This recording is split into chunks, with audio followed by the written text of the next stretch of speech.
الحمد للہ رب العالمین والصلاۃ والسلام علی رسولہ الکریم وعلی آلہ واصحابہ اجمعین الی یوم الدین۔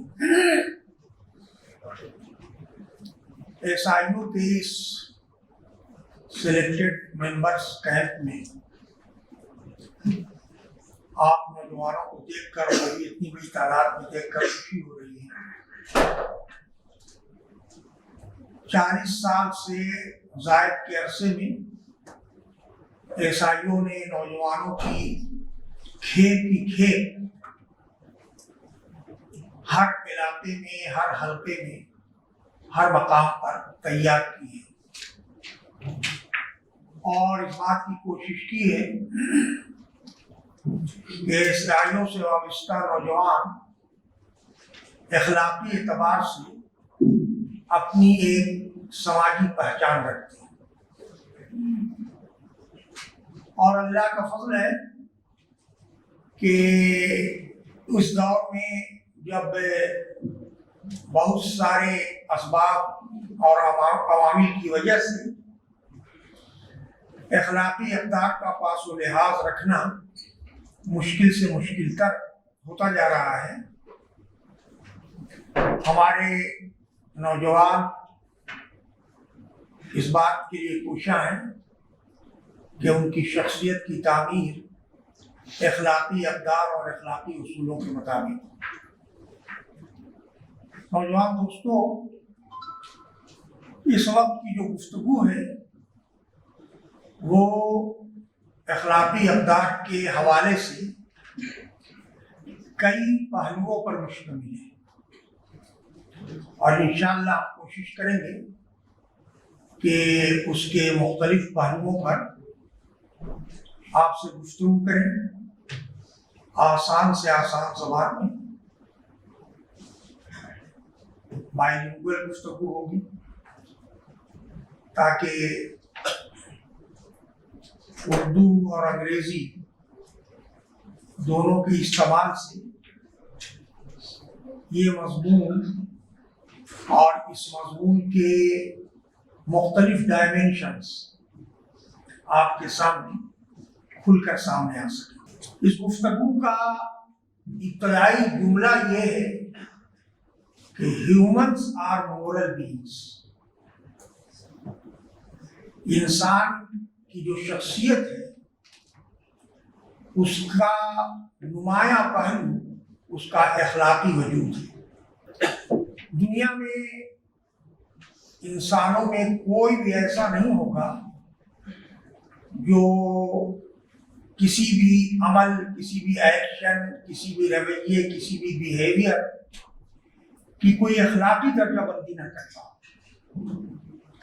کچھ چیزوں کو وہ اچھا سمجھتا ہے، کچھ چیزوں کو برا سمجھتا ہے، کچھ کو پسند کرتا ہے، کچھ کو ناپسند کرتا ہے۔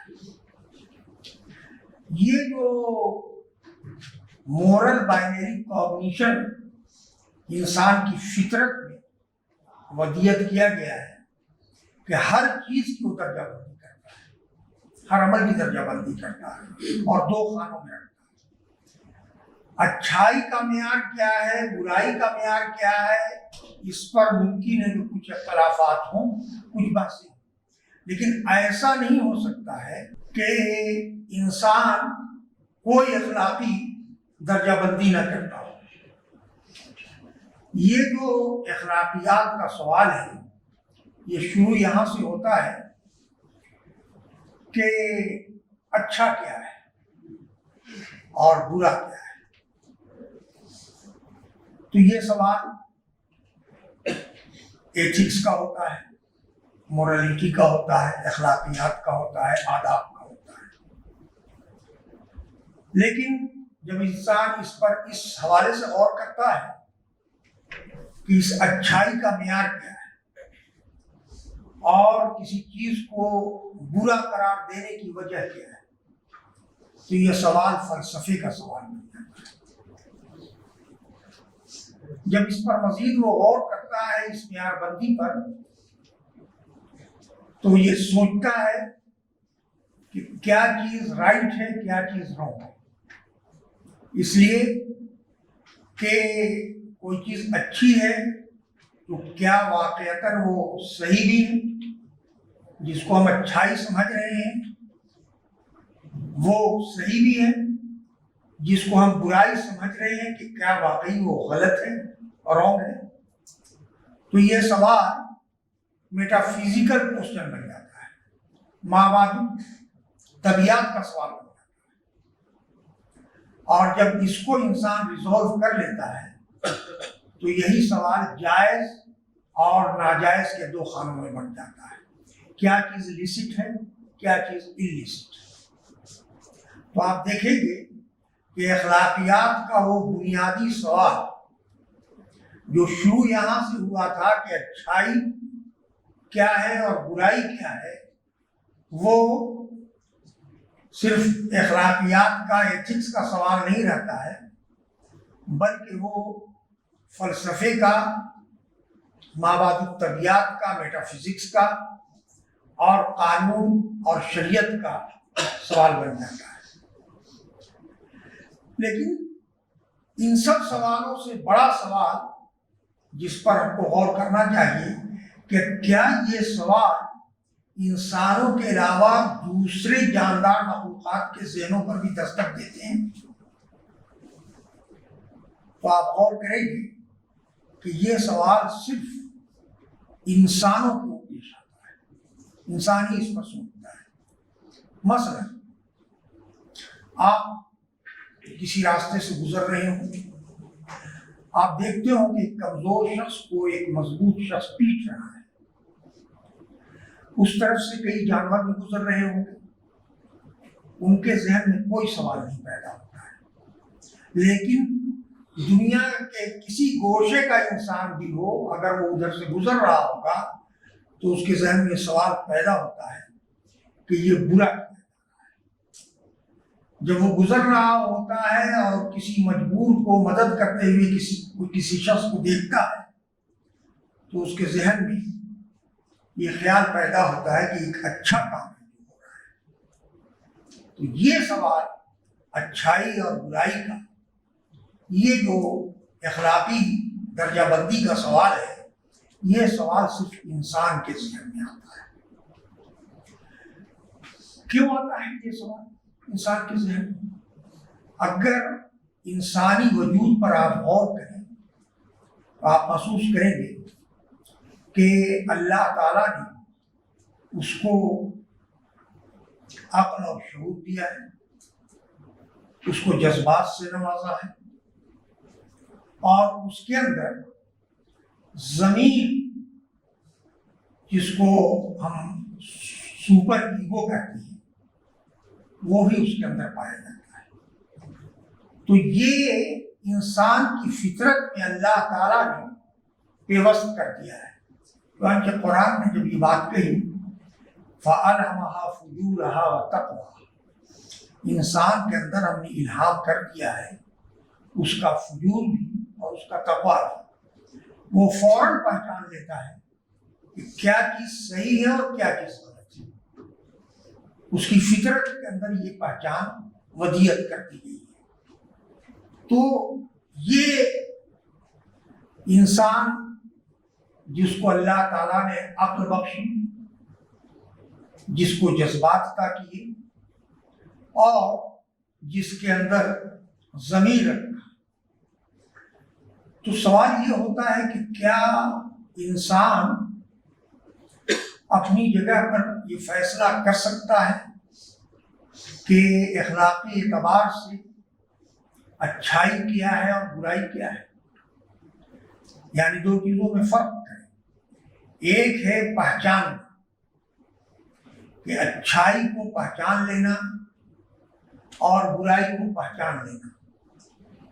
اچھائی کے سلسلے میں معیار کیا ہوگا اور برائی کے سلسلے میں معیار کا کیا ہوگا، یہ درجہ بندی کرنا کیا انسان کے بس میں ہے؟ کیا انسانی عقل اس کا فیصلہ کر سکتی ہے؟ یعنی بعض مورل ویلیوز یا ایتھیکل ویلیوز ایسے ہیں جو یونیورسل ہیں، پرماننٹ ہیں، دنیا کی تمام قوموں میں اور تمام انسانوں میں وہ یکساں طور پر پائے جاتے ہیں۔ مثلا انصاف ایک ایسی اخلاقی قدر ہے جو دنیا کے کسی بھی گوشے میں آپ چلے جائیں، اس قدر پر لوگوں کا اتفاق ہے۔ ظلم یہ ایک ایسی اخلاقی خرابی ہے جس پر دنیا کے جس حصے میں بھی چلے جائیں تو اتفاق پایا جاتا ہے۔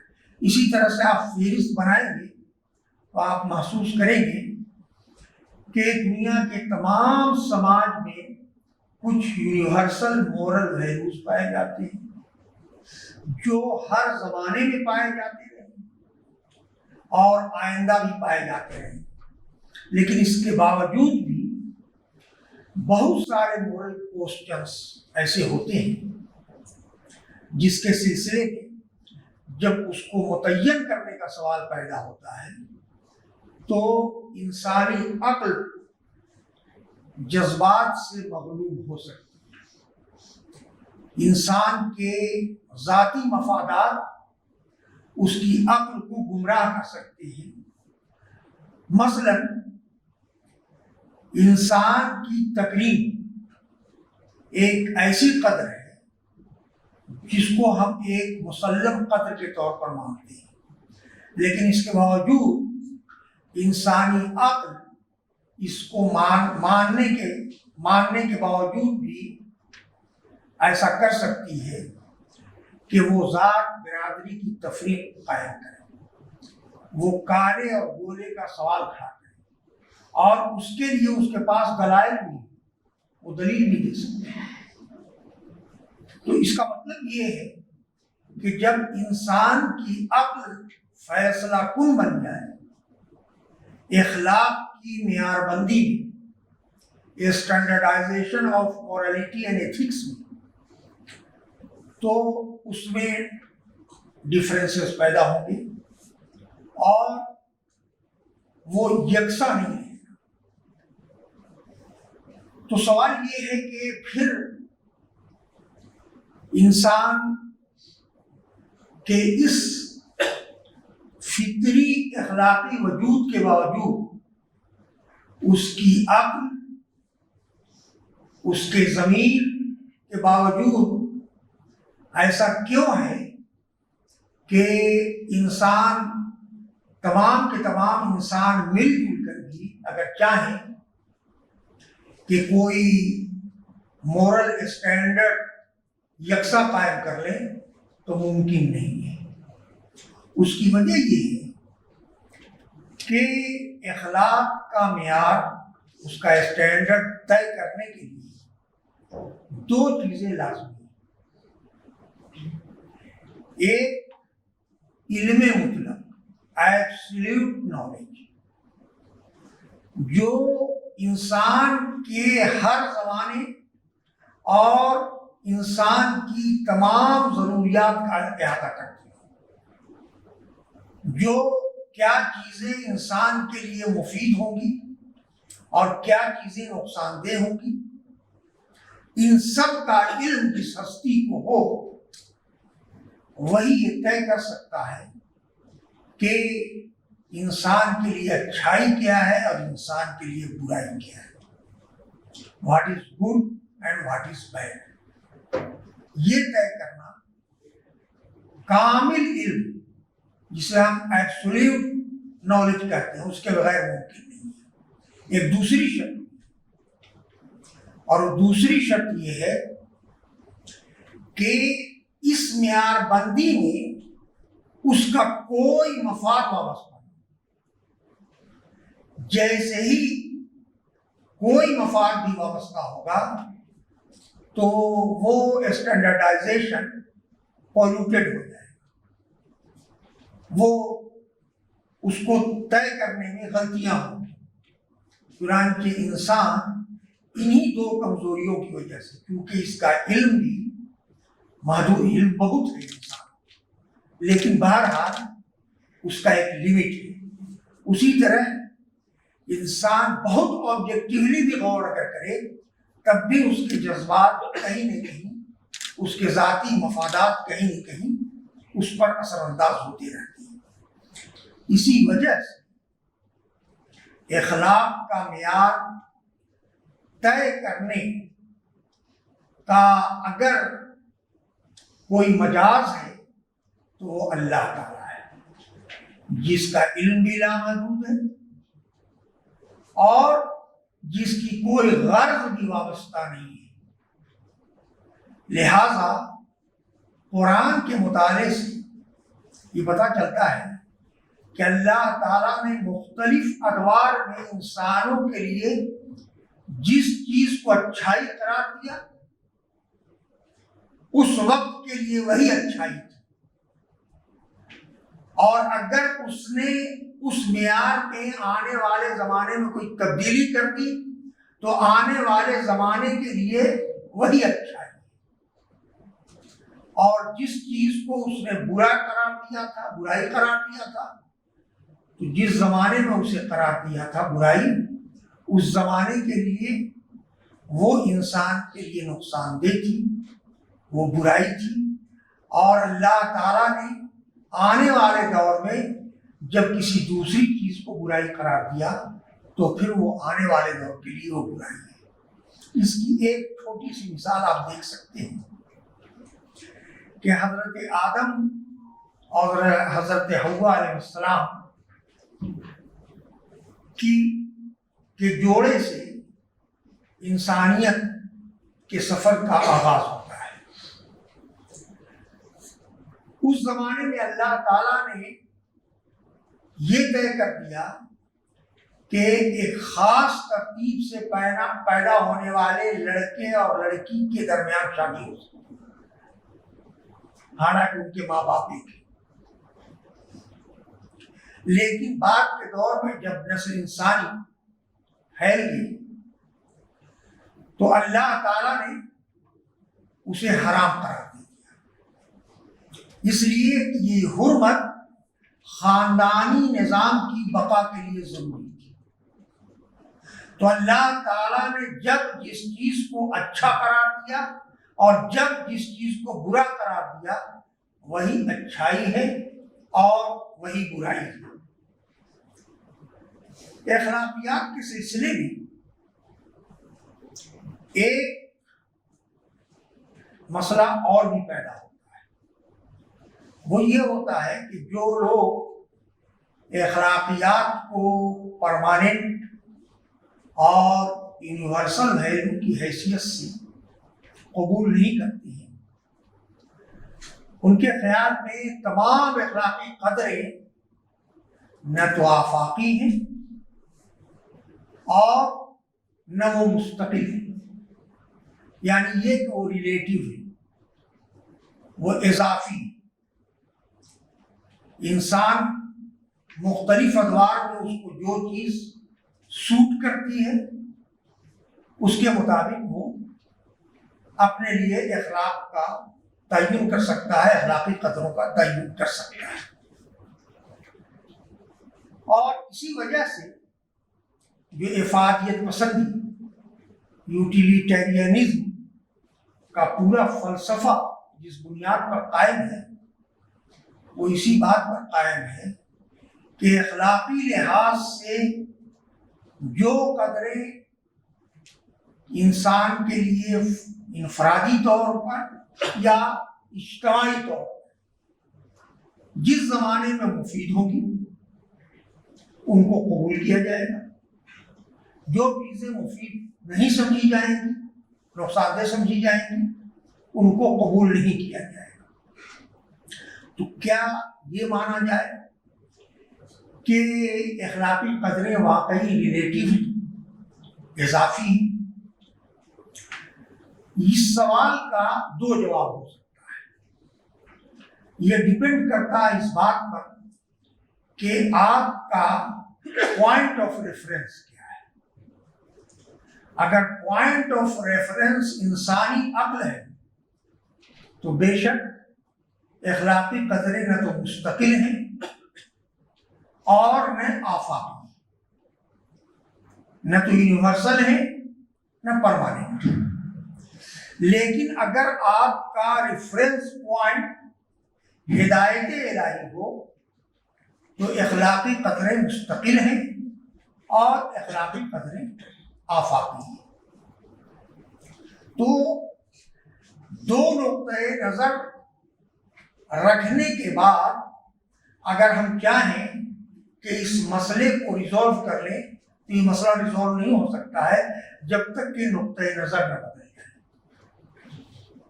اگر نقطۂ نظر الہی ہدایت کی ضرورت کو تسلیم کرتا ہے تب اخلاقی معیار بندی کا پیمانہ دوسرا ہوگا، اور اگر وہ عقل کو تسلیم کرتا ہے تو اس کا پیمانہ دوسرا ہوگا۔ لیکن اس کے باوجود کہ تفصیل میں اخلاقی قدریں کچھ تو مشترک ہوں گی دونوں کے درمیان، کچھ میں اختلاف ہوگا، لیکن یہ بنیادی بات اپنی جگہ قائم رہے گی کہ انسان یہ نہیں کہہ سکتا کہ نہ کوئی چیز اچھی ہے اور نہ کوئی چیز بری ہے۔ جو لوگ عقل کی بالادستی کو تسلیم کرتے ہوں، جو لوگ افادیت پسندی کے قائل ہوں، یوٹیلیٹیرینزم کے قائل ہوں، وہ بھی یہ نہیں کہہ سکتے کہ دے آر مورلی نیوٹرل۔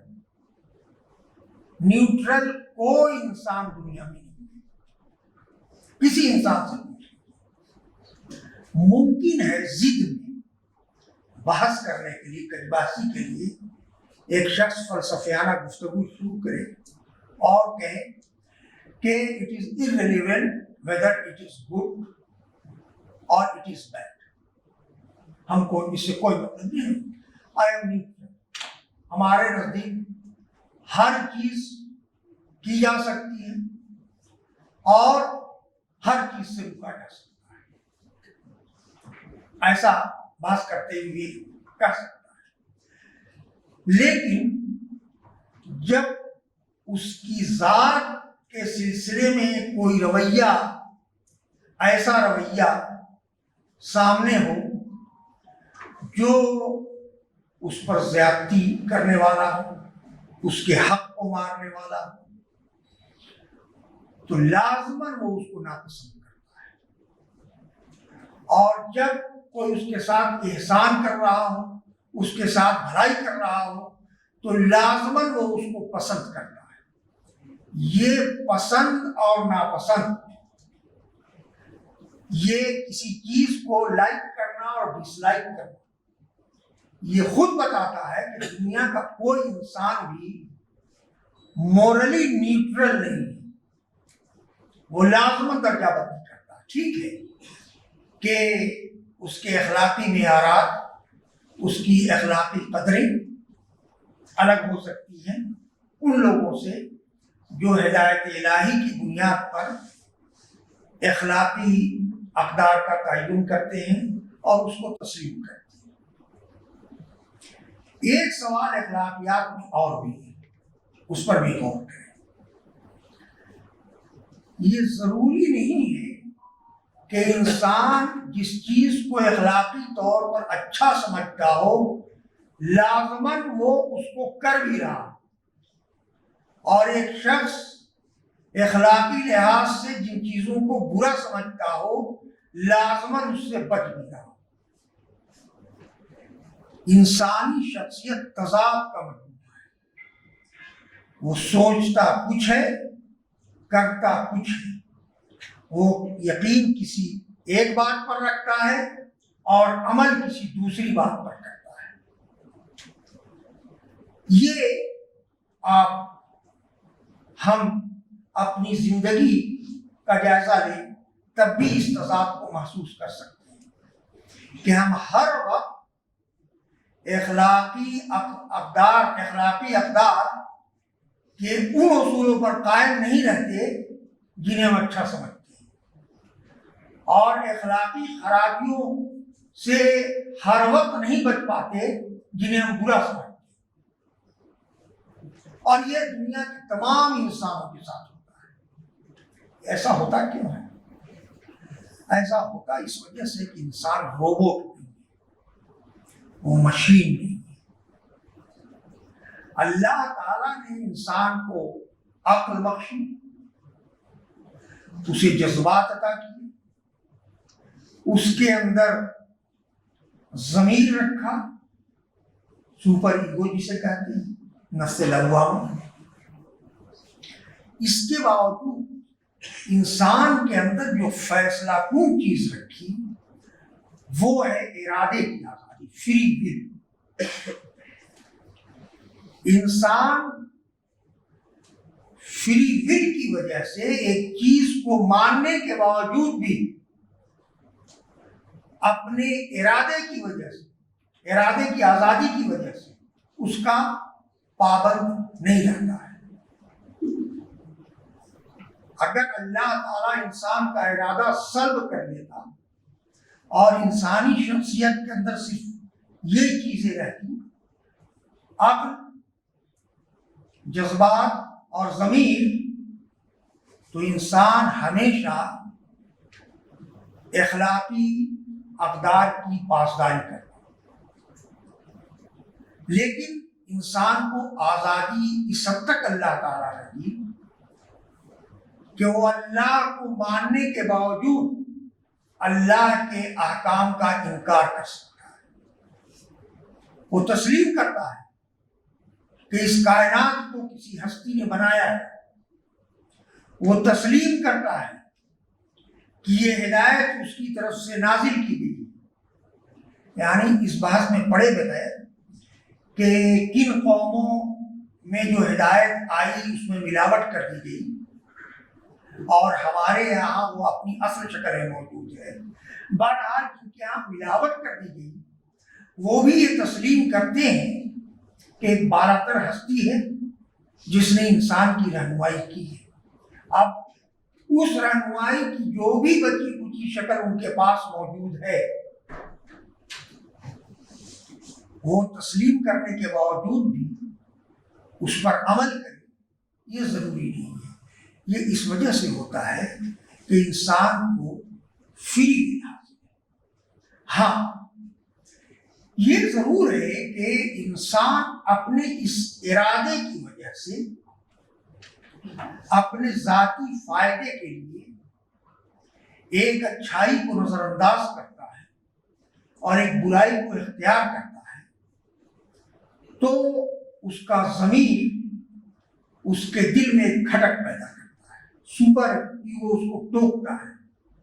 اس کے اندر کیونکہ اچھائی اور برائی کی ایک میزان اللہ تعالیٰ نے اس کی فطرت میں قائم کر دی ہے، اس لیے فوراً وہ میزان کا پلہ کسی طرف جھکتا ہے اور وہ جان لیتا ہے کہ جو کر رہے ہیں وہ صحیح نہیں کر رہے۔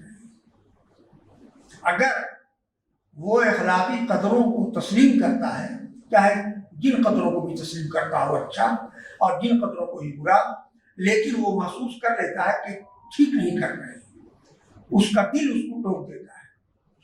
چنانچہ نبی کریم صلی اللہ علیہ وسلم سے کسی نے پوچھا کہ یا رسول اللہ، اچھائی کیا ہے اور برائی کیا ہے؟ تو آپ نے فرمایا، جس کام کو کرنے پر تیرے دل میں کھٹک پیدا ہو اور تجھے یہ احساس ہو کہ یہ بات کسی دوسرے کو معلوم نہ ہو، وہ برائی ہے۔ اور جس چیز کو کرنے کے بعد تیرے دل کو اطمینان محسوس ہو تو سمجھ کہ وہ اچھائی ہے۔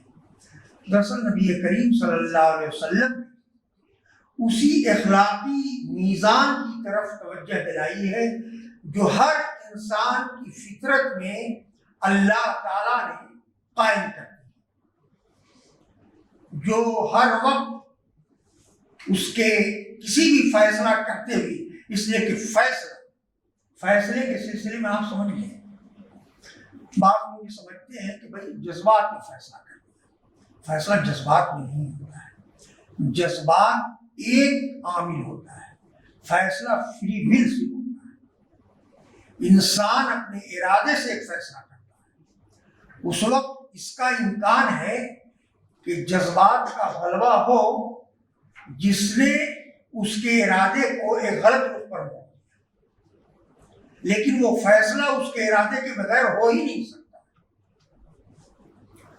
یہ پہلو بھی ہمارے سامنے رہنا چاہیے کہ کسی چیز کو اخلاقی اعتبار سے اچھا سمجھنا اور کسی چیز کو اخلاقی اعتبار سے برا سمجھنا صرف یہ کافی نہیں ہے، بلکہ اس کے لیے ضروری یہ ہے کہ انسان اپنے ارادے کو اس بات میں استعمال کرے کہ وہ اچھائی کو اختیار کرنے کی کوشش کرتا رہے گا، اور جب کبھی ٹھوکر کھائے گا تو پھر سے وہ اللہ کی طرف پلٹے گا اور وہ اپنے ارادے سے اچھائی کو اختیار کرے گا، اور جب کبھی وہ برائی سے بچنے کی ارادی کوشش کے باوجود کامیاب نہ ہو اور اسے قدم لڑکھڑا جائیں تو جیسے ہی وہ چوکنا وہ پھر سے اللہ کی طرف پلٹے گا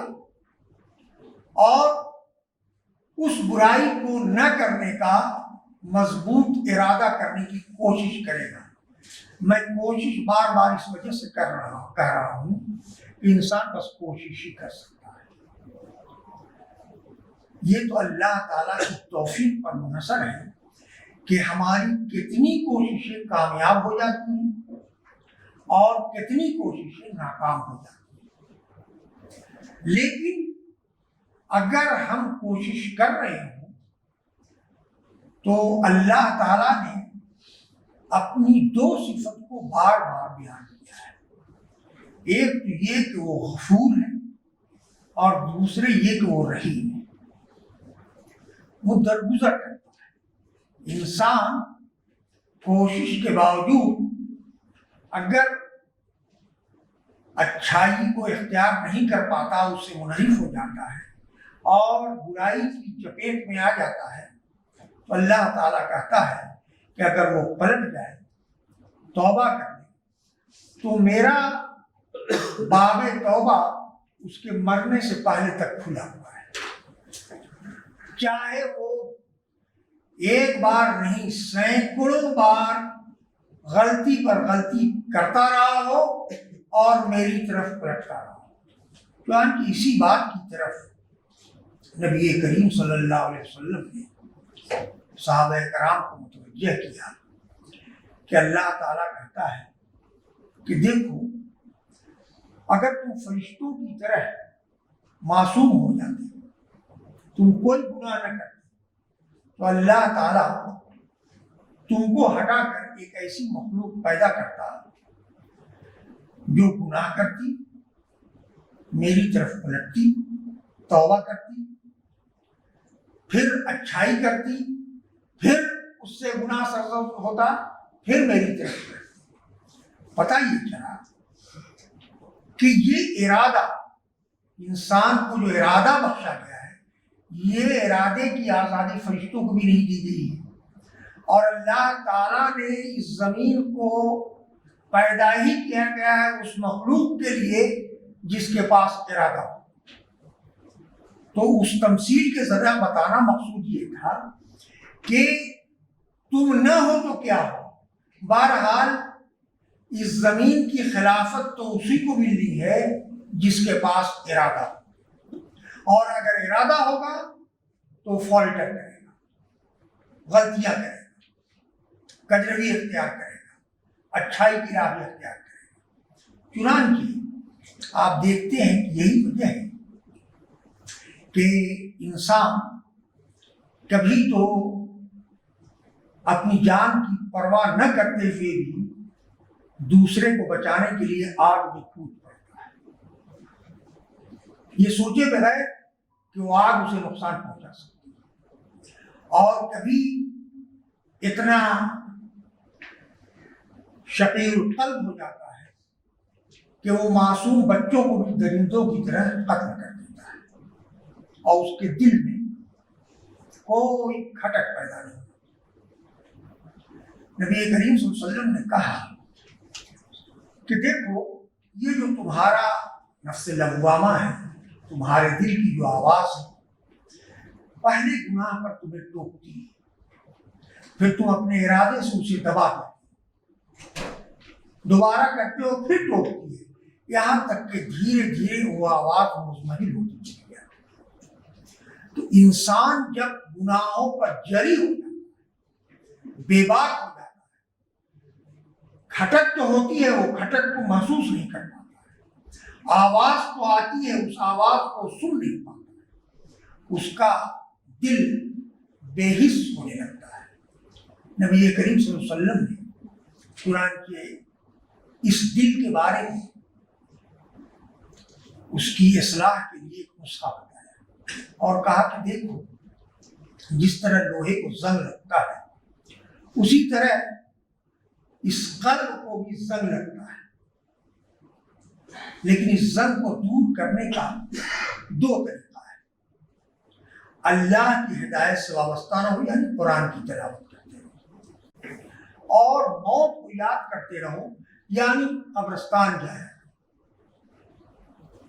آپ نے کہا قرآن کی تلاوت کیا کرو اور قبرستان جایا کرو، اس کا مفہوم یہی ہے کہ گویا اللہ کی ہدایت سے آدمی وابستہ رہنے کی کوشش کرے اور موت کو یاد رکھا کرے۔ تو یہ جو فری ول ہے، اصلاً اسی فری ول کو نمبر 1 مضبوط کرنا، نمبر 2 اس کو پازیٹیو رخ دینا، یہ ہر انسان کو اس بات کی صلاحیت بخشی گئی ہے کہ وہ اپنے اس ارادے کو جیسا بنانا چاہے وہ بنا سکتا ہے، اور اس کے لیے ایمان کی شرط بھی نہیں ہے۔ چنانچہ نبی کریم صلی اللہ علیہ وسلم نے فرمایا کہ یہ ہر انسان، چاہے وہ ایمان رکھتا ہو یا نہ رکھتا ہو، انسان کے اندر فطری طور پر یہ استعداد بخشی گئی ہے کہ وہ اپنے ارادے کو چاہے تو صاف ستھرا کر کے صحیح رخ پر ڈالنے کی کوشش کر سکتا ہے، اور چاہے تو اپنے ارادے کو، اپنے اندرون کی قوت کو ملیا میٹ بھی کر سکتا ہے۔ قد افلح من زکاہا وقد خاب من دساہا، جس نے اس کی نشوونما کی تو وہ تو کامیاب، اور جس نے اس کو ملیا میٹ کیا تو وہ خسارے میں۔ نبی کریم صلی اللہ علیہ وسلم نے اسی وجہ سے کہا کہ دیکھو، انسان جیسے سونے اور چاندی کی کانیں ہوتی ہیں تو کانوں کی طرح ہیں، تو سمجھ لو کہ تم میں سے جو لوگ جاہلیت میں بہتر تھے وہ اسلام میں بھی بہتر ثابت ہوئے، اور جو تم میں جاہلیت میں کمتر تھے وہ اسلام میں بھی کمتر ثابت ہوئے۔ یہ بہتری اور کمتری کس پہلو سے؟ اس پہلو سے کہ انسان کی جو شخصیت کا جوہر ہے، اس کی خودی، اس کا ارادہ، اس کا فری ول، کس شخص نے اس کی نشوونما کس طرح سے کی۔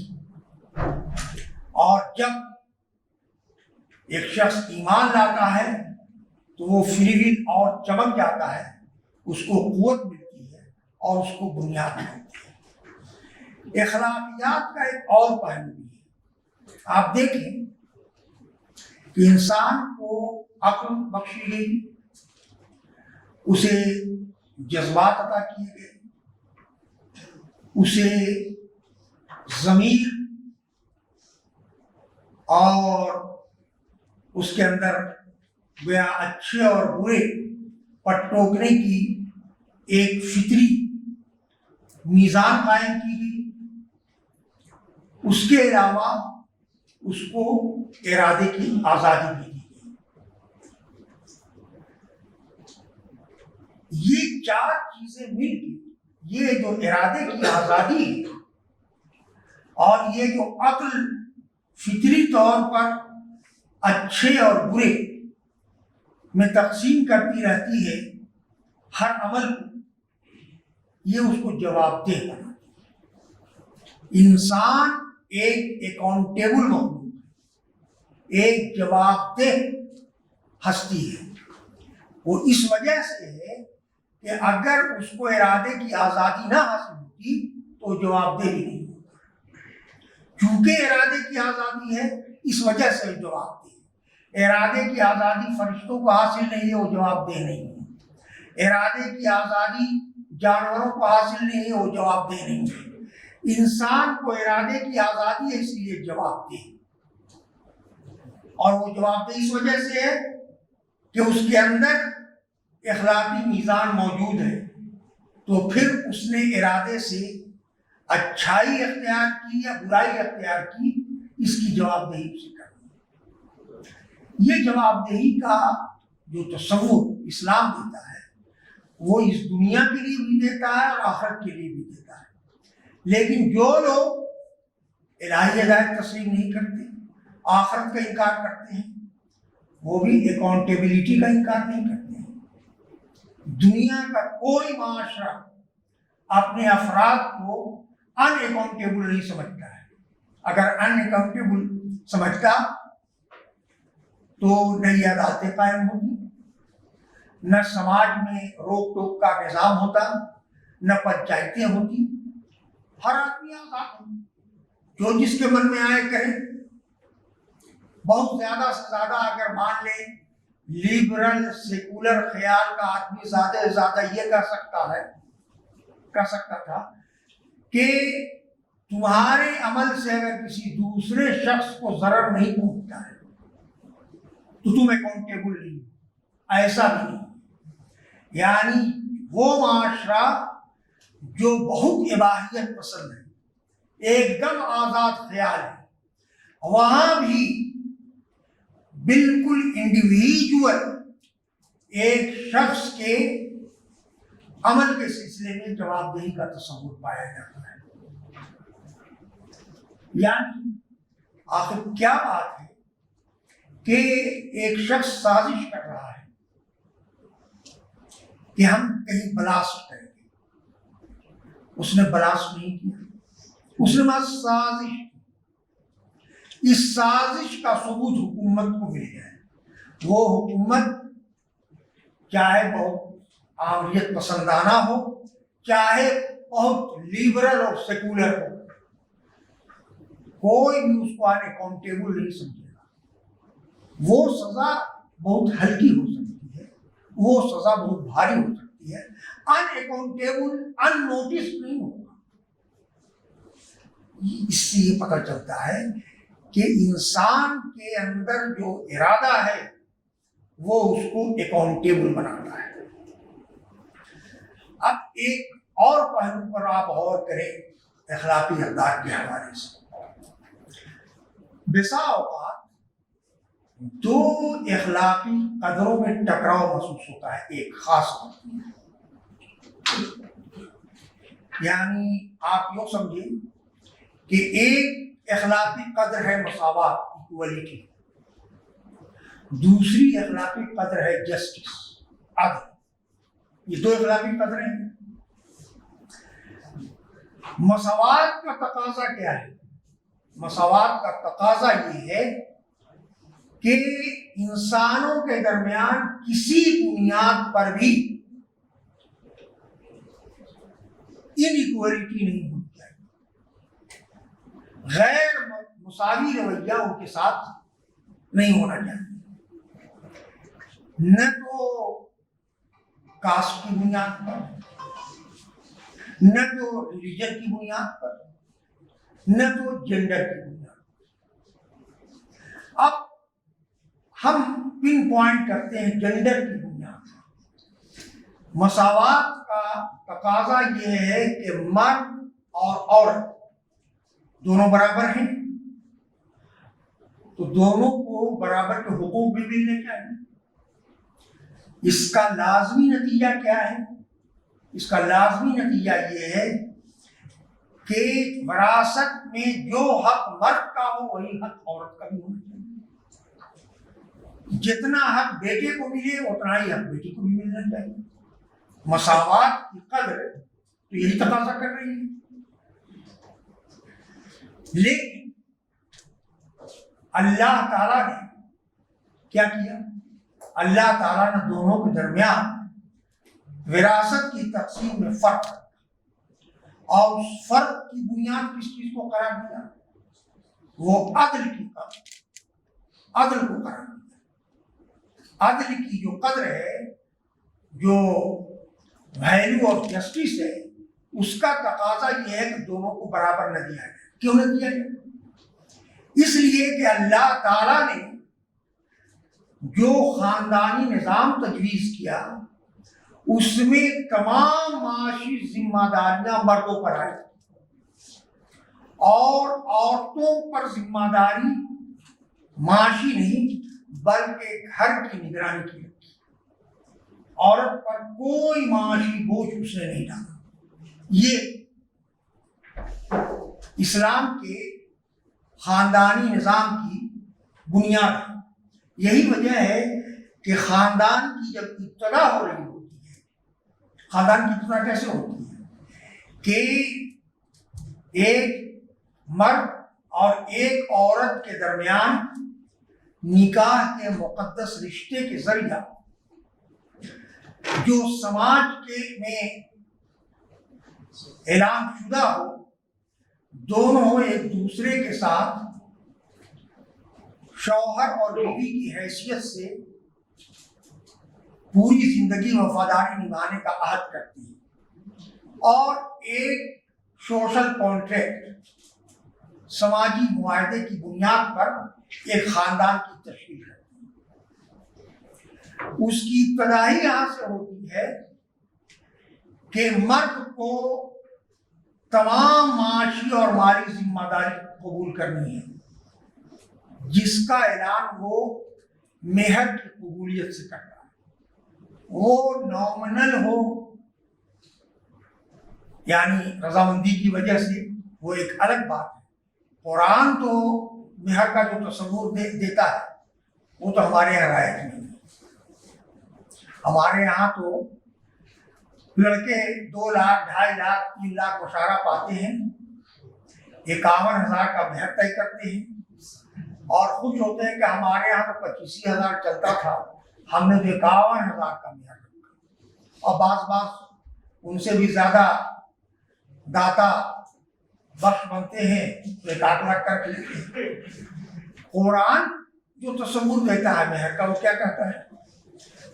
کوئی ایسا مرحلہ آتا ہے کہ تم دونوں کے درمیان نباہ کی صورت نہ ہو، ہے نا؟ تم دونوں کے درمیان بہت ہی ایمیکیبل سیٹلمنٹ ہونا چاہیے. ایمیکیبل سیٹلمنٹ ہو رہا ہے. اور کہتا ہے قرآن یہ کہ مہر ادا کرتے ہوئے تمہیں گرا نہ دیا. تم نے جو دے دیا سو دے دیا، اور جو مہر دے رہے ہو جو اس کا حق تھا دیتے ہوئے گرا نہ دیا. بھائی آپ کے پاس 10 کروڑ روپے کی آمدنی ہے تو آپ کو 1 لاکھ روپیہ کیا کرو، کیا گرا گزرے گا؟ گرا گزرنے کا کوئی سوال ہی نہیں ہوتا ہے. یہ تو بالکل ایسے ہی ہے جیسے ہم لوگ چلتے ہوئے 5 روپیہ کسی بھی مانگنے والے کے ہاتھ میں ڈال دیتے ہیں. کسی کو گرا تھوڑی ہو سکتا ہے، اٹھایا ڈال دیا. تو 1 لاکھ اس آدمی کو کیا گرا گزرے گا؟ تو بات دوسری طرف نکل گئی. میرے کہنے کا مقصد یہ تھا کہ اسلام جس خاندانی نظام کی بنیاد ڈالتا ہے اس میں اول دن یہ بتا دیتا ہے کہ اس معاہدے کی بنیاد یہ ہے کہ مرد کو تمام معاشی اور مالی ذمہ داری قبول کرنی ہے اور عورت پر اس کی کوئی ذمہ داری نہیں ہے. اور بھی بے شمار چیزیں ہیں. یعنی عورت کو اگر کسی سرونٹ کی ضرورت ہے تو سرونٹ دینا ہے، گھر کی ضرورت ہے تو گھر دینا ہے. یہ سب تو الگ الگ چیزیں ہیں. یہ ہم بتا رہے ہیں قانونی بنیاد. جو خاندان کی قانونی بنیاد ہے وہ یہ ہے، ورنہ اس کی ایک اخلاقی بنیاد. اخلاقی بنیاد یہ ہے کہ جو میرا ہے وہ تمہارا، جو تمہارا ہے وہ میرا. یہ اخلاقی بنیاد ہے.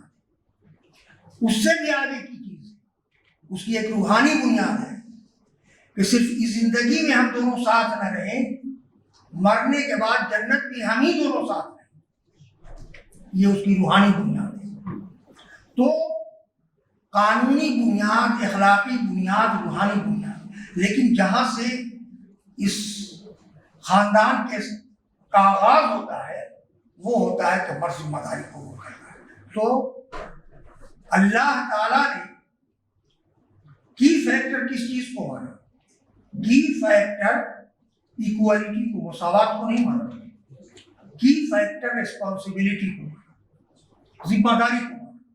اور جب ذمہ داری کو کی فیکٹر مانا تو وہ کی فیکٹر تقاضا کر رہا ہے کہ مساوات نہیں. آج اسی طرح ایک اور مثال ہے. مساوات کا تقاضا یہ ہے کہ یعنی بالکل ایک ایسے سماج میں آپ دیکھیں کہ ہمارا ملک سیکولر اور اس کے کنسٹیٹیوشن میں کچھ اخلاقی قدریں ہیں جو کنسٹیٹیوشنل ویلیوز کے طور پر لکھ دی گئی ہیں. اس میں بھی ایکویلٹی ہے، فریٹرنیٹی ہے، جسٹس ہے، یہ تمام چیزیں. ایکویلٹی کا تقاضا یہ ہے کہ یہاں کے تمام شہریوں کو برابر کے مواقع ہیں، یعنی کسی کے ساتھ بھی امتیازی سلوک نہ ہو اور نہ ہی کسی کے ساتھ فیور کیا جائے. اس کا لازمی تقاضا یہ ہے کہ کسی کو ریزرویشن نہ دیا جائے. ایکویلٹی کا تقاضا ہے کہ کسی کو ریزرویشن نہ دیا جائے. لیکن جو لوگ دستور ساز تھے ان کا دماغ بھی اسی لوجک کے تحت کام کر رہا تھا جس لوجک کے تحت ہمارے خاندانی نظام میں وراثت کے سلسلے میں کام کرتا ہے کہ وہ طبقہ جو ہزاروں سال سے ایک ایسے جاورانہ نظام کے تحت رہا ہو جس میں اس کی پوری شخصیت کچل دی گئی ہو اور اس کے بڑھنے کے سارے مواقع مسدود کر دیے گئے ہوں، وہ اچانک تو مساوی بنیاد پر ہندوستان کی ترقی میں مساوی رفتار سے آگے نہیں بڑھ سکتا. لازماً اس کو ریزرویشن دینا ہوگا، اس کے لیے کچھ اسپیشل پروویژنس رکھنے ہوں گے. یہاں کی فیکٹر کیا ہے؟ کی فیکٹر ہے پسماندگی، بیکورڈنیس. ایک پوری کمیونٹی کا بیکورڈنیس کی فیکٹر ہے اور وہ کی فیکٹر اس بات کا تقاضا کرتا ہے کہ جسٹس، عدل کا تقاضا یہ ہے کہ ایک چھوٹے بچے کو اور ایک جوان کو ریس میں نہ دوڑایا جائے. تو آپ دیکھیں گے کہ جب عملی انتباہ کا مسئلہ ہوتا ہے، جب ایپلیکیشن کا سوال ہوتا ہے مورل ویلیوز کی اور اسپیسیفک ہو کر ایک فیصلہ کرنا ہوتا ہے، تو اسٹینڈ الون کسی ایک ویلیو پر ہم کنسنٹریٹ نہیں کرتے ہیں، بلکہ ایز اے ہول جتنی بھی اخلاقی قدریں ہیں اور ان کے جو تقاضے ہیں ان کے درمیان تطابق، کنفارمیٹی کی حسین ترین اور بہترین صورت کیا ہو سکتی ہے، اس کے مطابق فیصلہ لیں. اخلاقیات کا ایک پہلو یہ بھی ہے.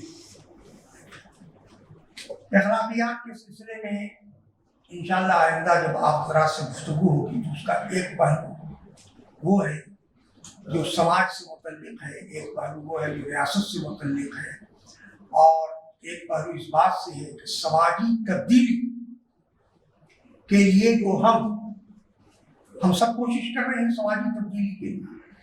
سماجی تبدیلی کے سلسلے میں سب سے ایفیکٹو ٹول کیا ہے؟ سماجی تبدیلی کے بے شمار ٹولس. سماجی تبدیلی کے لیگل ٹولس ہیں، سماجی تبدیلی کا ایڈمنسٹریٹو ٹول ہے، یعنی حکومت ہو تو سماج میں بہت سارے بدلاؤ آ سکتے ہیں. قانون سازی ایسی ہو جائے جو سماجی برائیوں کو روکنے میں مددگار ہو، بہت ساری اصلاح ہو سکتی ہے. لیکن سب سے effective and deep rooted tool moral values ethical values. Ethical values کی خوبی یہ ہے کہ یہ بلا تفریق مذہب و ملت ہر سماج کے یہاں وہ قابل قبول اور ہر شخص کے دل کی آواز ہے.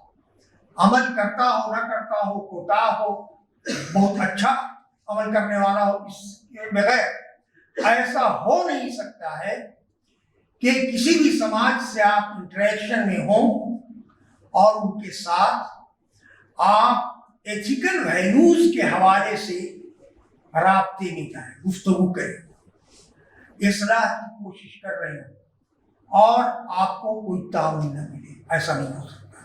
آپ جب بھی کوشش کریں گے تعاون ملے گا. یہ ضرور ہے کہ بعض خرابیاں ایسی ہوتی ہیں جو اسٹرکچرل چینج چاہتی ہیں. مثلا آپ دیکھیں گے یعنی تکریم آدم کا تقاضا ہے کہ غلامی نہیں ہونی چاہیے. نبی کریم صلی اللہ علیہ وسلم کا اسوہ کیا بتاتا ہے کہ آپ نے انسانوں کی آزادی کے سلسلے میں اور غلاموں کے ساتھ حسن سلوک کرنے کے سلسلے میں اور غلاموں کو رہائی دلانے کے سلسلے میں ان کی تعلیمات کا پورا اورینٹیشن یہ ہے کہ ایٹ سرٹن پوائنٹ غلامی کو ختم ہو جانا چاہیے. غلامی ختم نہیں ہوئی. ختم کب ہوئی؟ ختم ہوئی 20ویں صدی میں آ کر، جب اسٹرکچرل چینج ہو گیا. یعنی اب غلامی کے لیے گنجائش نہیں. جو لوگ قدیم ذہن رکھتے ہیں وہ آج لکھ کے جواز کا فتویٰ بھی دیتے رہے کہ بھائی غلامی تو جائز ہے، ہاں غلاموں کے ساتھ اچھا سلوک کرنا چاہیے. ہر آدمی آپ کی اس رائے کو آپ کے منہ پر مار دے گا. غلامی کی گنجائش ہی نہیں ہے آج کے سماج میں. لیکن ایک زمانے میں وہ بالکل ختم نہیں کی جا سکتی. ٹھیک ویسے ہی جیسے امپلائر اور امپلائر کا رشتہ آج کے ڈیٹ میں ختم نہیں کیا جا سکتا ہے. کوئی امپلائر ہوگا، کوئی امپلائی ہوگا. اب 50 سال 100 سال کے بعد ایک ایسا وقت آیا کہ نہ امپلائی ہوگا نہ امپلائر ہوگا، کوئی دوسرے رشتے میں شفٹ کر چکے ہوگے. لوگ کہیں گے کیسے ہم لوگ تھے کہ کچھ لوگ امپلائی بنے ہوئے تھے، کوئی امپلائر بنے ہوئے تھے. سماج کے بدل جانے سے، اسٹرکچرل چینجز کی وجہ سے بہت ساری وہ چیزیں، وہ قدریں جو اس وقت تو مورت روپ اختیار نہیں کر پاتی لیکن ایک خاص مرحلے میں وہ اپنی شکل اختیار کر لیتی ہیں. تو میرے کہنے کا مقصود یہ ہے کہ آپ جب سماج میں انٹریکٹ کر رہے ہو، آپ نوجوان ہیں، طالب علم ہیں، آپ اپنے ساتھیوں سے جب انٹریکٹ کر رہے ہوں، آپ کسی کو اخلاقی اعتبار سے بے راہ بھی سمجھتے ہو، اس کے باوجود اس سے اخلاقی اقدار کی زمین پر گفتگو آپ کر سکتے ہیں. وہاں سے آپ کی گفتگو شروع ہو سکتی ہے. اور تبدیلی کا امید تو اس وجہ سے رکھیے کہ اللہ تعالیٰ نے انسان کو بنایا ہی ایسا ہے کہ برا سے برا انسان اچھا بن جاتا ہے، اچھا سے اچھا انسان بگڑ جاتا ہے. یہ وہ کی فیکٹر ہے سوشل چینج کا، سوشل ٹرانسفارمیشن کا، وہ ہے مورل ٹرانسفارمیشن. مورل ٹرانسفارمیشن کے لیے آپ مورل ویلیوز کو، ایتھیکل ویلیوز کو زیر بحث لا سکتے ہیں. یہ چند باتیں تھیں جو آپ حضرات سے مجھے شیئر کرنی تھی. وآخر دعوانا ان الحمد للہ رب العالمین.